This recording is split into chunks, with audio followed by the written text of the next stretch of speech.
The Strange Case of Dr. Jekyll and Mr. Hyde by Robert Louis Stevenson. Story of the Door. Mr. Utterson, the lawyer, was a man of a rugged countenance that was never lighted by a smile. Cold, scanty, and embarrassed in discourse, backward in sentiment, lean, long, dusty, dreary, and yet somehow lovable.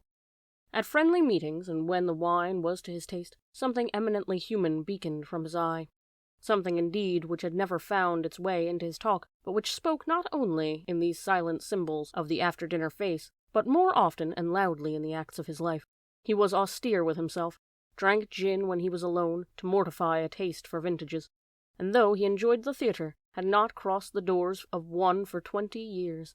But he had an approved tolerance for others, sometimes wondering, almost with envy, at the high pressure of spirits involved in their misdeeds, and in any extremity inclined to help rather than reprove. "I incline to Cain's heresy," he used to say quaintly. "I let my brother go to the devil in his own way."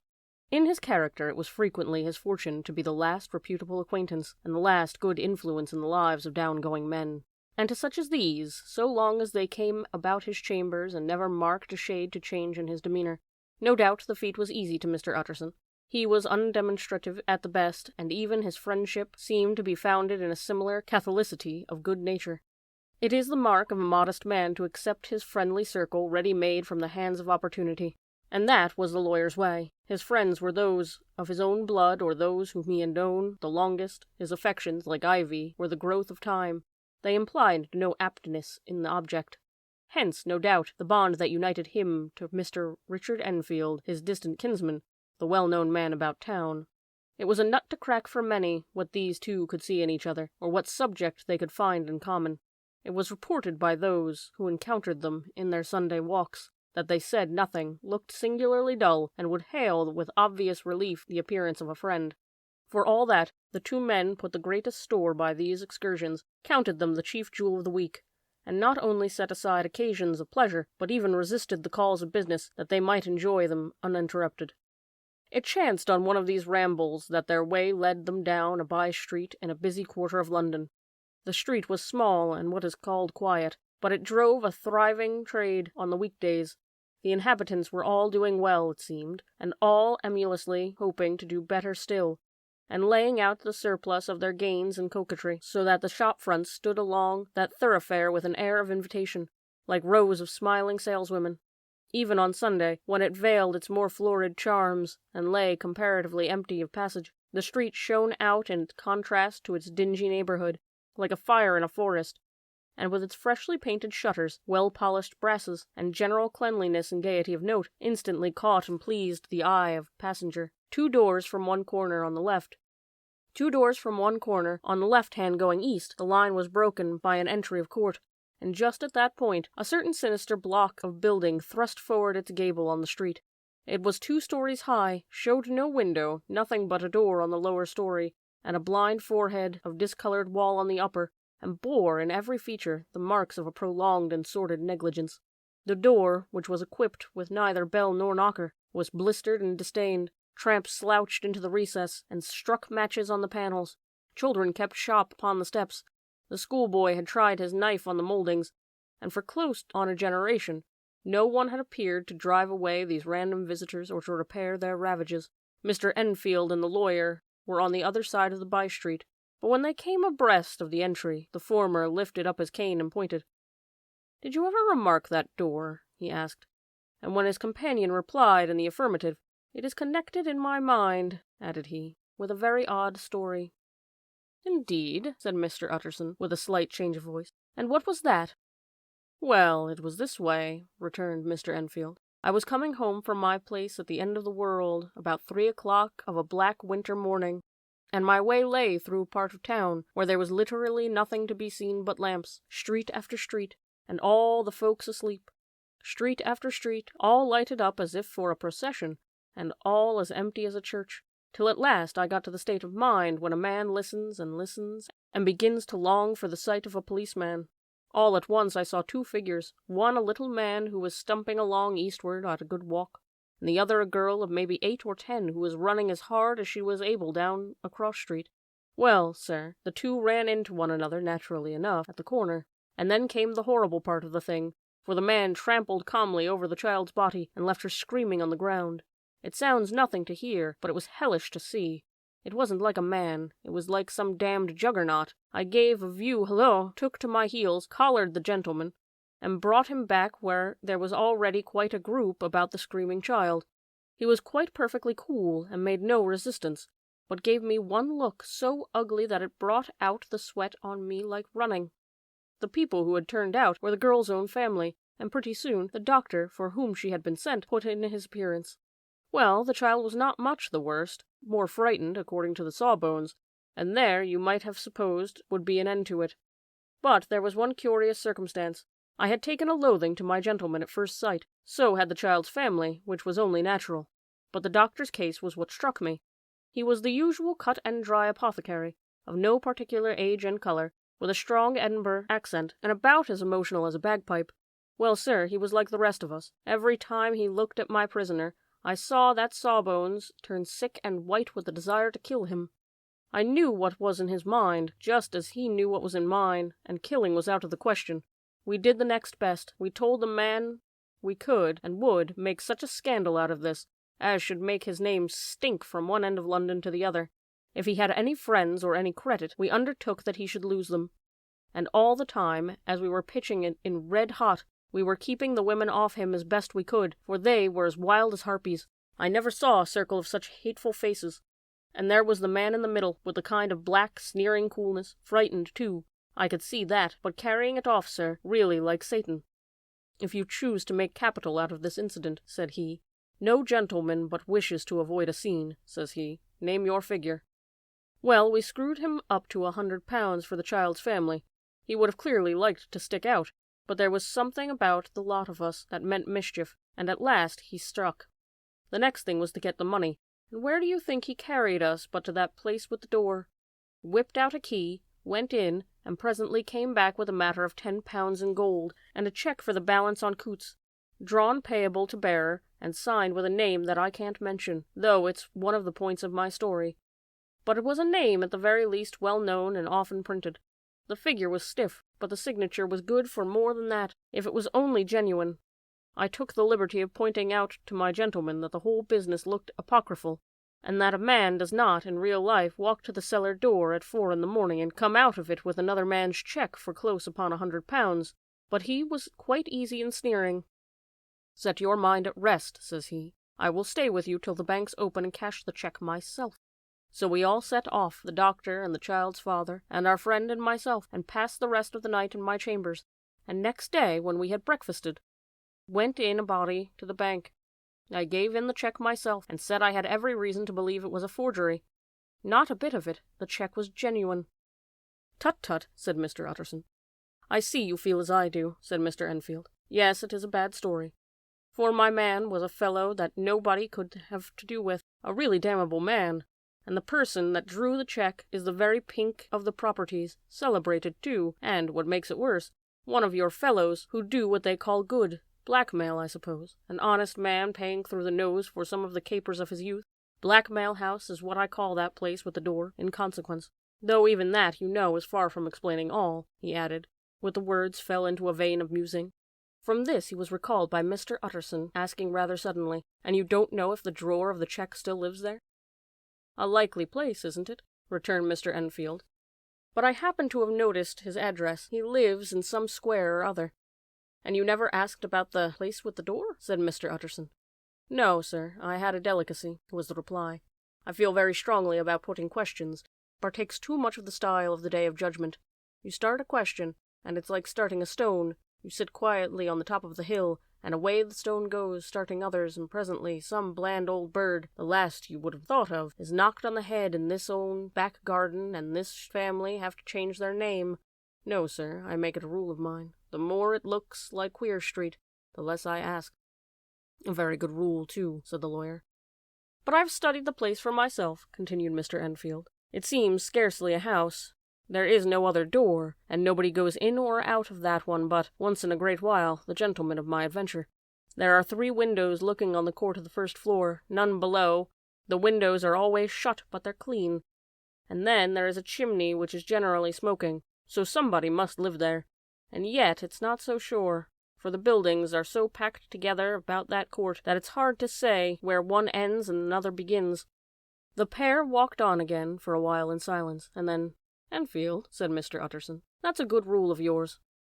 "Yes, I think it is," returned Enfield. "But for all that," continued the lawyer, "there's one point I want to ask. I want to ask the name of the man who walked over the child." "Well," said Mr. Enfield, "I can't see what harm it would do. It was a man of the name of Hyde." Said Mr. Utterson. "What sort of a man is he to see? He is not easy to describe. There is something wrong with his appearance, something displeasing, something downright detestable. I never saw a man I so disliked, and yet I scarce know why. He must be deformed somewhere. He gives a strong feeling of deformity, although I couldn't specify the point. He's an extraordinary-looking man, and yet I really can name nothing out of the way. No, sir, I can make no hand of it. I can't describe him, and it's not want of memory, for I declare I can see him this moment." Mr. Utterson again walked some way in silence, and obviously under a weight of consideration. "You are sure he used a key?" he inquired at last. "My dear sir," began Enfield, surprised out of him. "Yes, I know," said Utterson. "I know it must seem strange. The fact is, if I do not ask you the name of the other party, it is because I know it already. You see, Richard, your tale has gone home. If you have been inexact at any point, you had better correct it." "I think you might have warned me," returned the other, with a touch of sullenness. "I haven't been pedantically exact, as you call it. The fellow had a key, and what's more, he has it still. I saw him use it not a week ago." Mr. Utterson sighed deeply, but never said a word, and the young man presently resumed. "Here is another lesson to say nothing," said he. "I am ashamed of my long tongue. Let us make a bargain never to refer to this again." "With all my heart," said the lawyer. "I shake on that, Richard." Search for Mr. Hyde. That evening Mr. Utterson came home to his bachelor house in sombre spirits, and sat down to dinner without relish.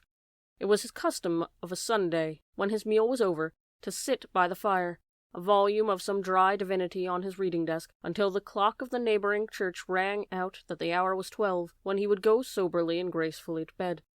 On this night, however, as soon as the cloth was taken away, he took up the candle and went into his business room. There he opened his safe, took from the most private part of it a document endorsed on the envelope as Dr. Jekyll's will, and sat down with a clouded brow to study its contents. The will was holographed, for Mr. Utterson, though he took charge of it now that it was made, had refused to lend the least assistance in the making of it. It provided not only that, in the case of the decease of Henry Jekyll, M.D., D.C.L., L.L.D., F.R.S., etc., all his possessions were to pass into the hands of his friend and benefactor Edward Hyde, but that in case of Dr. Jekyll's disappearance or unexplained absence for any period exceeding 3 calendar months, the said Edward Hyde would step into the said Henry Jekyll's shoes without further delay, and free from any burden or obligation, beyond the payment of a few small sums to the members of the doctor's household. This document had long been the lawyer's eyesore. It offended him both as a lawyer and as a lover of the sane and customary sides of life, to whom the fanciful was the immodest, and hitherto it was his ignorance of Mr. Hyde that had swelled his indignation. Now, by a sudden turn, it was his knowledge. It was already bad enough when the name was but a name of which he could learn no more. It was worse when it began to be clothed upon the detestable attributes, and out of the shifting insubstantial mists that had so long baffled his eye, there leaped up the sudden definite presentment of a fiend. "I thought it was madness," he said, as he replaced the obnoxious paper in the safe, "and now I begin to fear it is disgrace."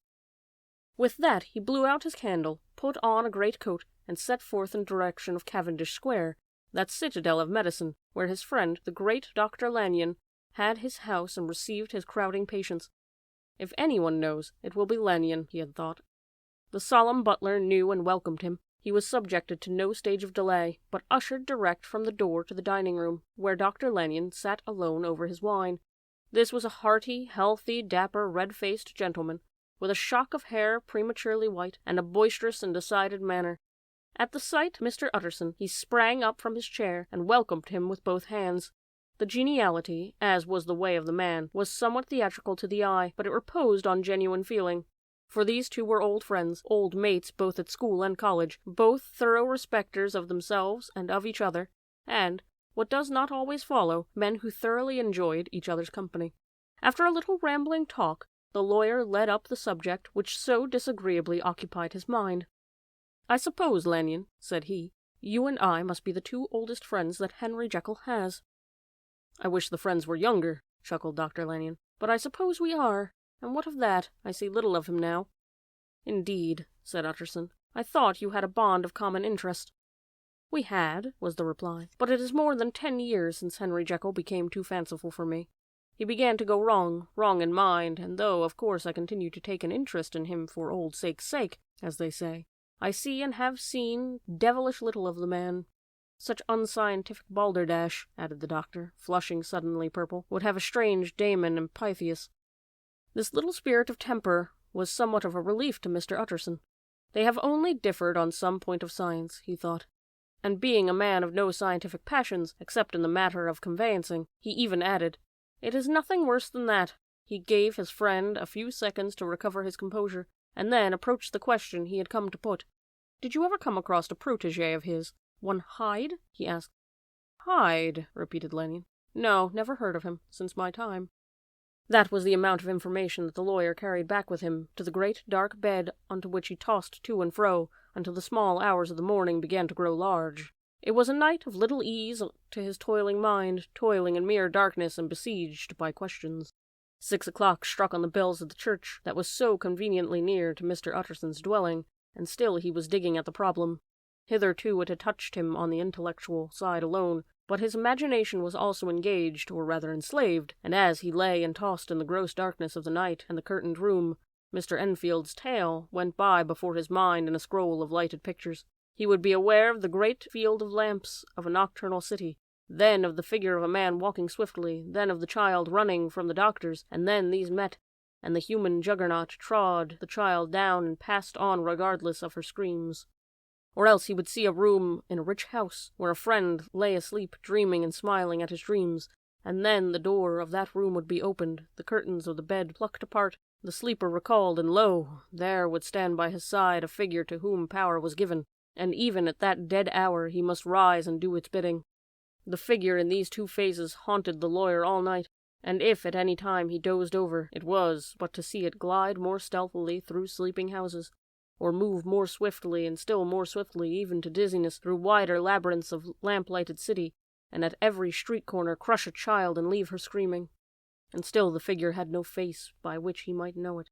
Even in his dreams it had no face, or one that baffled him and melted before his eyes, and thus it was that there sprang up and grew apace in the lawyer's mind a singularly strong, almost an inordinate curiosity to behold the features of the real Mr. Hyde. If he could but once set eyes on him, he thought the mystery would lighten, perhaps roll away altogether, as was the habit of mysterious things when well examined. He might see a startling cause of the will. At least it would be a face worth seeing, the face of a man who was without bowels of mercy, a face which had but to show itself to raise up in the mind of an unimpressionable Enfield a spirit of enduring hatred. From that time forward, Mr. Utterson began to haunt the door in the by-street of the shops, in the morning before office hours, at noon when business was aplenty, and time scarce, at night under the face of the fogged city moon. By all lights and at all hours of solitude or concourse, the lawyer was to be found on his chosen post. If he be Mr. Hyde, he had thought, I shall be Mr. Seek. And at last his patience was rewarded. It was a fine dry night, frost in the air, the streets as clean as a ballroom floor, the lamps unshaken by any wind drawing a regular pattern of light and shadow.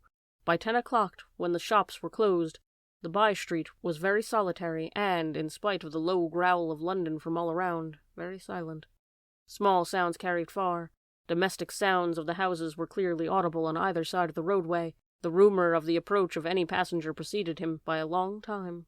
Mr. Utterson had been some minutes at his post when he was aware of an odd, light footstep drawing near. In the course of his nightly patrols, he had long grown accustomed to the quaint effect with which the footfalls of a single person, while he is still a great way off, suddenly spring out distinct from the vast hum and clatter of the city. Yet his attention had never before been so sharply and decisively arrested, and it was with a strong, superstitious prevision of success that he withdrew into the entry of the court. The steps drew swiftly nearer, and swelled out suddenly louder as they turned to the end of the street. The lawyer, looking forth from the entry, could soon see the manner of man he had to deal with. He was small and very plainly dressed. and the look of him, even at the distance, went somehow strongly against the watcher's inclination. He had made straight for the door, crossing the roadway to save time, and as he came, he drew a key from his pocket like one approaching home. Mr. Utterson stepped out and touched him on the shoulder as he passed. "Mr. Hyde, I think." Mr. Hyde shrank back with a hissing intake of his breath, but his fear was only momentary, and though he did not look the lawyer in the face, he answered coolly enough. "That is my name. What do you want?" "I see you are going in," returned the lawyer. "I am an old friend of Dr. Jekyll's, Mr. Utterson of Gaunt Street. You must have heard my name, and meeting you so conveniently, I thought you might admit me." "You will not find Dr. Jekyll. He is from home," replied Mr. Hyde, blowing in the key. And then suddenly, but still without looking up, "How do you know me?" he asked. "On your side," said Mr. Utterson. "Will you do me a favor?" "With pleasure," replied the other. "What shall it be?" "Will you let me see your face?" asked the lawyer. Mr. Hyde appeared to hesitate, and then, as if upon some sudden reflection, fronted about with an air of defiance, and the pair stared at each other pretty fixedly for a few seconds. "Now I shall know you again," said Mr. Utterson. "It may be useful." "Yes," returned Mr. Hyde. "It is as well that we have met, and apropos, you should have my address," and he gave a number of the street in Soho. "Good God!" thought Mr. Utterson. "Can he, too, have been thinking of the will?" But he kept his feelings to himself, and only grunted acknowledgment of the address. "And now," said the other, "how did you know me?" "By description," was the reply. "Whose description?" "We have common friends," said Mr. Utterson. "Common friends," echoed Mr. Hyde, a little hoarsely. "Who are they?" "Jekyll, for instance," said the lawyer. "He never told you," cried Mr. Hyde, with a flush of anger. "I did not think you would have lied." "Come," said Mr. Utterson, "that is not fitting language." The other snarled aloud into a savage laugh, and the next moment, with extraordinary quickness, he had unlocked the door and disappeared into the house. The lawyer stood a while, when Mr. Hyde had left him, the picture of disquietude. Then he began slowly to mount the street, pausing every step or two and putting his hand to his brow like a man in mental perplexity. The problem was thus debating as he walked was one of a class that is rarely solved. Mr. Hyde was pale and dwarfish. He gave an impression of deformity without any nameable malformation. He had a displeasing smile. He had borne himself to the lawyer with a sort of murderous mixture of timidity and boldness, and he spoke with a husky, whispering, and somewhat broken voice. All of these points were against him, but not all of these together could explain the hitherto unknown disgust, loathing, and fear with which Mr. Utterson regarded him. "There must be something else," said the perplexed gentleman. "There is something more. If I could find a name for it. God bless me, the man seems hardly human. Something troglodytic, shall we say? Or can it be the old story of Dr. Fell? Or is it the mere radiance of a foul soul that thus transpires through and transfigures its clay continent? The last, I think, for, oh, my poor dear Henry Jekyll, if I ever read Satan's signature upon a face, it is on that of your new friend." Round the corner from the by-street there was a square of ancient, handsome houses, now for the most part decayed from their high estate, and let in flats and chambers to all sorts of conditions of men, map engravers, architects, shady lawyers, and the agents of obscure enterprises. One house, however, second from the corner, was still occupied entire, and at the door of this, which wore a great air of wealth and comfort, though it now plunged in darkness except for the fanlight, Mr. Utterson stopped and knocked. A well-dressed elderly servant opened the door. "Is Dr. Jekyll at home, Poole?" asked the lawyer. "I will see Mr. Utterson," said Poole, admitting the visitor, as he spoke, into a large, low-roofed, comfortable hall, paved with flags, warmed, after the fashion of a country house, by a bright open fire, and furnished with costly cabinets of oak. "Will you wait here by the fire, sir, or shall I give you a light in the dining-room?" "Here, thank you," said the lawyer, and he drew near and leaned on the tall fender. This hall, in which he was now left alone, was a pet fancy of his friend the doctor's, and Utterson himself was wont to speak of it as the pleasantest room in London. But tonight there was a shudder in his blood. The face of Hyde sat heavy in his memory. He felt, what was rare with him, a nausea and distaste of life, and in the gloom of his spirits he seemed to read a menace in the flickering of the firelight on the polished cabinets and the uneasy starting of the shadow on the roof. He was ashamed of his relief when Poole presently returned to announce that Dr. Jekyll was gone out. "I saw Mr. Hyde go in by the old dissecting-room door, Poole," he said. "Is that right when Dr. Jekyll is from home?" "Quite right, Mr. Utterson, sir," replied the servant. "Mr. Hyde has a key." "Your master seems to repose a great deal of trust in the young man, Poole," resumed the other musingly. "Yes, sir, he do indeed," said Poole. "We have all orders to obey him." "I do not think I ever met Mr. Hyde?" asked Utterson. "Oh dear no, sir, he never dines here," replied the butler. "Indeed, we see very little of him on this side of the house. He mostly comes and goes by the laboratory. Well, good night, Poole." "Good night, Mr. Utterson." And the lawyer set out homeward with a very heavy heart. "Poor Harry Jekyll," he thought. "My mind misgives me he is in deep waters. He was wild when he was young, and long ago to be sure, but in the law of God there is no statute of limitations. Aye, it must be that, the ghost of some old sin, the cancer of some concealed disgrace, punishment coming, ped claudo, years after the memory was forgotten and some self-love condoned the fault." And the lawyer, scared by the thought, brooded awhile on his own past, groping in all the corners of his memory, lest the chance some jack-in-the-box of an old iniquity should leap to light there. His past was fairly blameless. Few men could read the rolls of their life with less apprehension. Yet he was humbled to the dust by many ill things he had done, and raised up again into a sober and fearful gratitude by the many that he had come so near to doing yet avoided. And then, by a return on his formal subject, he conceived a spark of hope. This Master Hyde, if he were studied, thought he, must have secrets of his own, black secrets by the look of him, secrets compared to which poor Jekyll's worst would be like sunshine. Things cannot continue as they are. It turns me cold to think of this creature stealing, like a thief, to Harry's bedside. Poor Harry, what awakening! And the spirit of it, for if this Hyde suspects the existence of the will, he will grow impatient to inherit. Aye, I must put my shoulder to the wheel if Jekyll will but let me, he added, if Jekyll will only let me. For once more he saw before his mind's eye, as clear as transparency, the strangest clauses of the will. Dr. Jekyll was quite at ease. A fortnight later, by excellent good fortune, the doctor gave one of his pleasant dinners to some 5 or 6 old cronies, all intelligent, reputable men, and all judges of good wine, and Mr. Utterson so contrived that he remained behind after the others had departed. This was no new arrangement, but a thing that had befallen many scores of times. Where Utterson was liked, he was liked well. Hosts loved to detain the dry lawyer, and when the light-hearted and the loose-tongued had already their foot on the threshold, they liked to sit a while with his unobtrusive company, practising for solitude, sobering their minds in the man's rich silence after the expense and strain of gaiety. To this rule Dr. Jekyll was no exception, and as he now sat on the opposite side of the fire, a large, well-made, smooth-faced man of 50, with something of a slyish cast, perhaps, but every mark of capacity and kindness, you could see by his looks that he cherished for Mr. Utterson a sincere and warm affection. "I have been wanting to speak to you, Jekyll," began the latter. "You know that will of yours." A close observer might have gathered that the topic was distasteful, but the doctor carried it off gaily. "My poor Utterson," said he, "you are unfortunate in such a client. I never saw a man so distressed as you were by my will, unless it were the hide-bound pendant, Lanyon, at what he called my scientific heresies. Oh, I know he's a good fellow, you needn't frown, an excellent fellow, and I always mean to see more of him, but a hide-bound pendant for all that, an ignorant, blatant pendant. I was never more disappointed in any man than Lanyon." "You know I never approved of it," pursued Utterson, ruthlessly disregarding the fresh topic. "My will? Yes, certainly, I know that," said the lawyer, a trifle sharply. "You have told me so." "Well, I tell you again," continued the lawyer, "I have been learning something of young Hyde." The large, handsome face of Dr. Jekyll grew pale to the very lips, and there came a blackness about his eyes.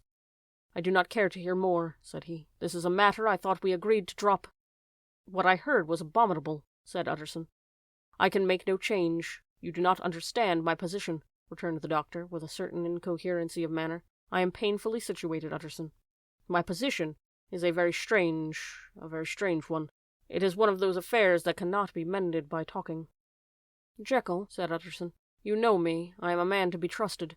Make a clean breast of this in confidence, and I make no doubt I can get you out of it."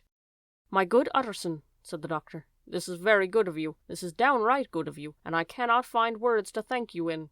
I believe you fully. I would trust you before any man alive, aye, before myself, if I could make the choices. But indeed it isn't what you fancy. It is not so bad as that. And just to put your heart at rest, I will tell you one thing. The moment I choose I can be rid of Mr. Hyde. I give you my hand upon that, and I thank you again and again. And I will just add one little word, Utterson, that I'm sure you'll take in good part. This is a private matter, and I beg of you to let it sleep." Utterson reflected a little, looking in the fire. "I have no doubt you are perfectly right," he said at last, getting to his feet. "Well, but since we have touched upon the business, and for the last time, I hope," continued the doctor, "there's one point I should like you to understand. I have really a very great interest in poor Hyde. I know you have seen him, he told me so, and I fear he was rude. But I do sincerely take a very great interest in that young man. And if I am taken away, Utterson, I wish you to promise me that you will bear with him and get his rights for him. I think you would, if you knew all, and it would be a weight off my mind if you would promise." "I can't pretend that I shall ever like him," said the lawyer. "I don't ask that," pleaded Jekyll, laying his hands upon the other's arm. "I only ask for justice. I only ask you to help him for my sake, when I am no longer here." Utterson heaved an irrepressible sigh. "Well," said he, "I promise."